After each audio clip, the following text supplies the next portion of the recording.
reflexes like a mongoose on amphetamines. Waving his Wilson wand. Super scintillating and sensational from Sosa.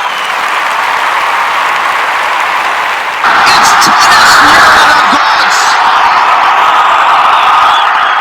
No mortal may approach. Welcome back to Tennis Near the Gods. I'm Alex, joined along with my brother Nicholas over FaceTime. Nicholas, how are you doing today? I'm doing well. I got to go to Cary, North Carolina this past weekend. That's where they're hosting the Challenger, yes. Got to walk around in their players' lounge. Not much of a players' lounge compared to the U.S. Open, I can tell you that much. But they're making ends meet at the Challenger level. So that was pretty cool. Nice. Well, let's get started. The U.S. Open, it concluded on Sunday. We're a little late getting to you guys on a Tuesday night, but you know what? We got to make do. So, Daniil Medvedev loses out to Rafa Nadal, and that was almost 5 hours, no? It was 4 hours, 52 minutes, I believe. It was an absolute battle. War. And even the first two sets were very long. I think one of them was over an hour, and the other one was reaching like 50 minutes. Other than this final, I mean, this was the wackiest Open we've had that I can remember. Other than the one that Cilic played Nishikori in the finals, that came a little bit out of the blue. That came out of the blue, but that was only in the semifinals. Top seeds. Exactly. And you still had Djokovic and I think it was Nadal or Federer as the other seed in the semis. It wouldn't have been a surprise if those guys were in the semis and lost out to Fed and Djokovic or Nadal, whatever it was. Yeah. But that time they won through. This time, I mean, Dimitrov and Berrettini. Dimitrov, guy's 74 in the world. I mean, what a fortnight for him. I mean, he was having his worst season to date, I'd say. Yeah, completely. I mean, it was getting pretty ugly, and look how he turned it around. I mean, granted, let's take into account he has been 3 in the world. Fed was compromised in that match. I was sitting there going, this is not that high level of tennis for Fed or Dimitrov. I didn't think Dimitrov did anything that spectacular. Did you? I mean, no, but like he still had to produce some very high level tennis, and I thought in order to come through, he had to that's top 10 level tennis right there. I disagree. I don't think it was. I think Fed was a little compromised, but to come through in the quarterfinals, he's never beaten Fed in his career. And then look what happened against the Daniil Medvedev match. Yeah, no, but Medvedev, the way he plays and his mental capabilities of changing tactics. I thought Dimitrov's run through. Who did he play? He played Seppi. He got a D from Torch. Then he beat Mazerchik. Then he beat Diminor to make it into the quarterfinals. I mean, that's a nice looking draw. And then you play a nice looking draw, Fed. But you play a compromised Fed, and you're in the semis. Oh my gosh, boy, did he luck into that. I mean, he obviously had to play well. Anyone can win, but still, I thought everyone going, oh, Dimitrov, like this guy was not playing the tennis he was 2 years ago. No, but I still think it was impressive that he came through. This was also not the tennis that got him to the semifinals of Australian Open. Like, it was not the same quality. His draw. No, and nor did it worked out for make him win the O2. I mean, he still had to beat a compromised Fed, which I thought no shot. But good for him. Big week and a half for him. So glad to see that he's back in the top 30 now. Yeah, I know. He moved up to what? I think like 25. It might have been in the Race to London. Yeah, Race to London. I think it's like 24. Yeah, exactly. But I think Medvedev's fortnight this year at the U.S. Open was absolutely incredible because he was dealing with injuries, cramping throughout even the beginning of the first week in his first couple matches. That dude's such a warrior. He went down 6-3, 2-0 to Dominic Koepfer, and he was able to pull through. I felt like in that match, at least I was watching it, Koepfer was teetering on the brink there. Medvedev wasn't playing great, and Kofor was absolutely stroking balls, like to the point where I thought he was redlining. I mean, seriously, like his backhand was a freaking rocket.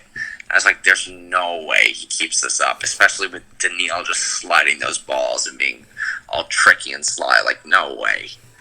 And I mean, Daniil Medvedev just finds a way. He wins ugly. He wins ugly, but he's so intelligent. He's got such a loose mind. He's got a very loose.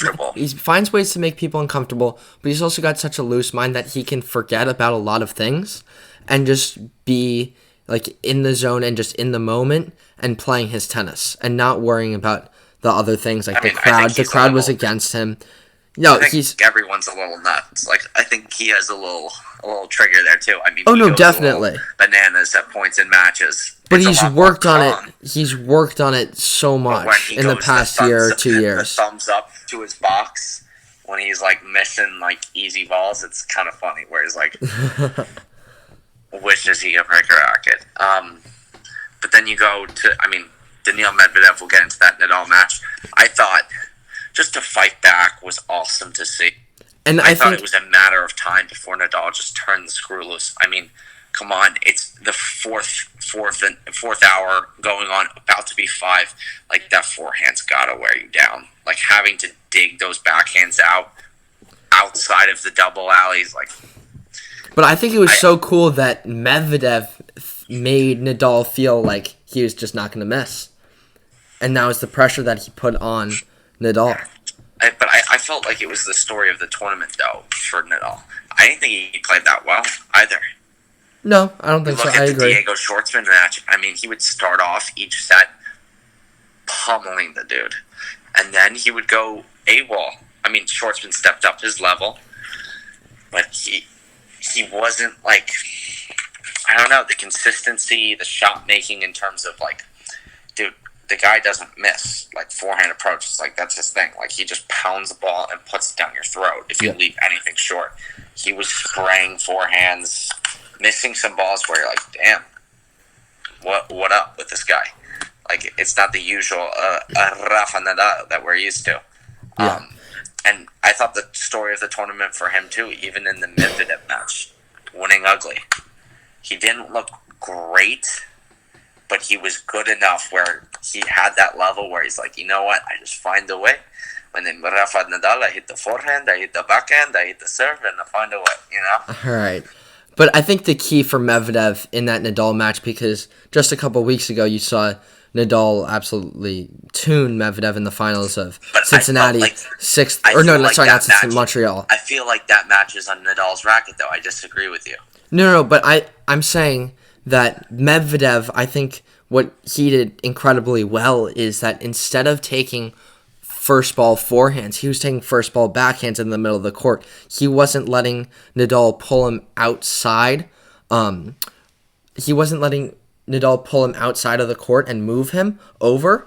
So he'd be hitting inside-out backhands to Nadal's backhand, and Nadal couldn't counterpunch him cross because Medvedev was right there with another forehand, and he didn't give up any space in that for that cross-court counterpunch. All right. I mean, listen, credit to Medvedev. That was unreal playing. Unreal playing and unreal digging for him. And shout out to, what's his name, Berrettini. Big tournament for him. And we'll get into the race to London, the implications for this entire tournament. He should have had that first set against Nadal. Oof, someone had the yips at the end there. But it was a matter of time. I just felt like this tournament was a matter of time before Nadal said, you know what? Fed's not in it. He's not healthy. Djokovic, you said it.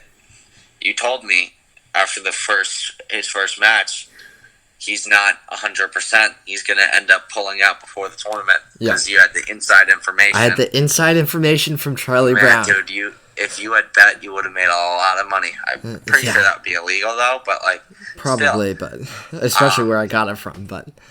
Like, I think Nadal just saw it and was like, you know, there's no way I'm giving up this chance to get 19. And he's one away 19, from and he's one away from Federer. He's going to pass Fed. It's a given. what is Fed gonna win now?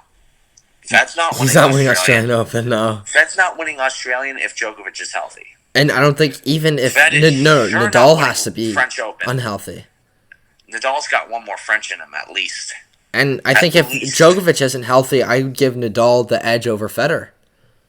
And then Wimbledon, I'd go with Djokovic if Djokovic is healthy.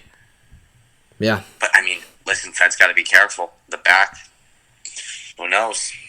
Who knows? I mean, it will be But I think the one thing about that story, the greatest of all time story, is that Nadal has never won the O2. And I think that's a big mark against him. Well, I think Federer has won it 6 times and Djokovic has won it 5 times. I don't think so. I disagree with you there. I just go by major count. Everyone forgets about the O2 outside of like the tennis world. They have no clue what that is. Like the O2 is not the premier event of the year. Like it's the 4 Grand Slams and then it's the O2. All right. Well, talking about the O2, when you move to the race to London, right? You see Medvedev pass Team to move up to 4, but that's not really the story that we're talking about now. The real implications that the U.S. Open had on the race to London is 7 through 12, where you see Bautista Agut at 7, Kei Nishikori, Berrettini, Zverev, Goffin, Monfils, all within a couple hundred points of each other. I think it's 300. I mean, from 12 to 9, you see there's only a difference of 80 points. It's so tight. Tight race. I mean, Roberto, love the guy. Dude, he messed up at the Open. Like, he could have made... I mean, I know this is a hypothetical, but boy, did that draw open up. Like, that could have been Roberto in the semis. If you get through Kukushkin, I mean, oh my gosh, he wouldn't have played anyone where you're like... He would have been the favorite all the way through. Yeah, and look, there are other stuff outside of his tennis that was affecting him. So, I mean, you can't... But so this is just going to be high pressure. I think it'll be interesting to see whether Fed plays Laver Cup because that's in 2 weeks, right? That's in 2 weeks. That's starting on the 20th. 2 weeks. Yes. 20th. If Fed doesn't play that, that means that back thing is real. You know, that's a back problem right there. So.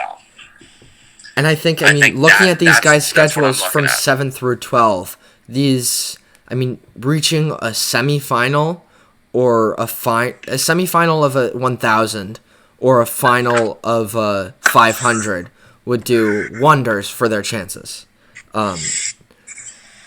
to reach London. So, that's what I got. I mean, that's what I gathered from this. Nadal, man. He's in the conversation now. Djokovic has got to be pissed. I mean, come on. How are you not healthy for this tournament? It's the U.S. Open. It's the hardcore tournament, man. Got to win that one. Got to win that one if you want to be greatest of all time. Because Fedgoat's in some trouble right now. He's in some trouble, but I still take him over Nadal, even if Nadal is 21. No matter what? No. So if Nadal piles on...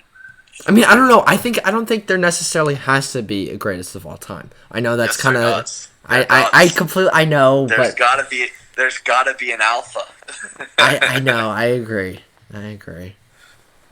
That's what we got for you guys this week. We'll come back on Sunday. We got to. Yeah, we'll come back on Sunday, preview the Mets Open and St. Petersburg. 250s in Russia and France. So, and I'll be recapping how my tournament went this weekend. Ooh, first collegiate Division I tournament for Alex. Big stuff. Big stuff. Big. All right. Thank you guys for listening. Appreciate it.